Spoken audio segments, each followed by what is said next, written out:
Jau tapo gražia tradicija, kad pavasarį Lietuvą nuspalvina ir pradžiugina ne tik pražydusios gėlės, bet ir vykstančios Baltarusijos kultūros dienos. 9-ąjį kartą organizuojama šventė atveria turtingą šalies kultūros paveldą, suteikia galimybę susipažinti su istorinėmis relikvijomis, meno kūriniais, geriausiais teatro spektakliais ir visame pasaulyje garsiais šios šalies ansambliais.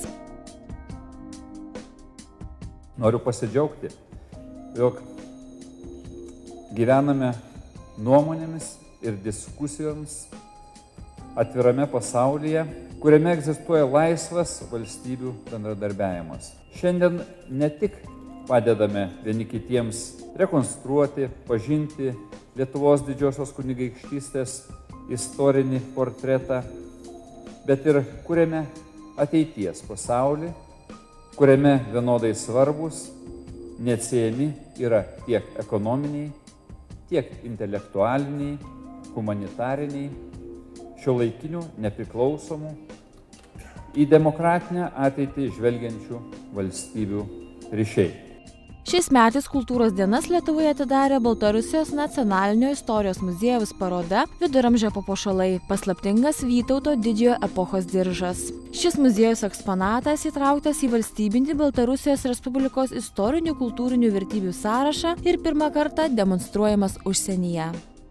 Tai yra svarbus faktas ir iškalbingas istorinės atminties funkcionavimo, formavimosi fenomenas. Tas diržas yra tikrai labai įspūdingas ir juvelyrikos kūrinys, kuriame dera ir rytietiškos, tiurkiškos, arabiškos galbūt ornamentikos detalės, motyvai, o taip pat ir vakarietiškos gotikos elementai, detalės.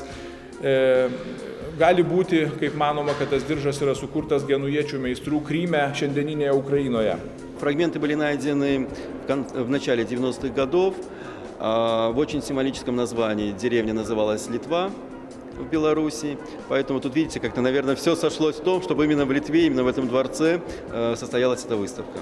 Пока это не цельный ремень, так как сохранились только пластины. Пластины представляют собой серебряные, с позолотой и чернением. Ну, конечно, это для нас это уникальный предмет. Он считается одним из самых культовых, таких реликтовых предметов для нашей страны.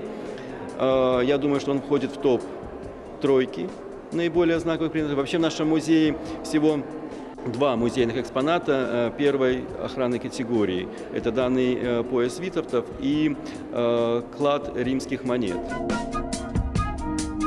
Kiekvienais metais kultūros dienų programa sudaroma iš įdomių ir ypatingų abiems šalims kultūrinių renginių. У нас в плане выставка в Музее театра, музыки и кино, выставки всемирно известного художника Марка Шагала. И Белорусский музыкальный театр покажет первый белорусский музыкальный мюзикл «Софья Гальшанская», и премьеры которого пройдут в Клайпеде и в Вильнюсе. Baltarusijos kultūros dienų metu Aleksandro Puškino literatūrinėme muziejuje Vilniuje pristatoma paroda Dziadka u Vilni – senelis iš Vilniaus pagal Jakubo Koloso poemos Naujoji žemė motyvus. Vilniuje ir Klaipėdoje bus demonstruojamas baltarusių režisieriaus Sergejaus Loznicos filmas Rūke. Į kultūros programą įtraukti Michailo Kleopo Oginskio 250-ųjų metų minėjimo renginiai. Numatoma, kad Baltarusijos Respublikos valstybinis akademinis simfoninis orkestras vadovaujamas Aleksandro Anisimovo pasirodys Michailo Oginskio vardo tarptautinėme klasikinės muzikos festivalyje Plungėje. Vilniuje bus surengta valstybinė Baltarusijos teatro ir muzikinės istorijos muziejaus paroda, kurioje bus pristatyti Michailo Kleopo Oginskio archyviniai dokumentai.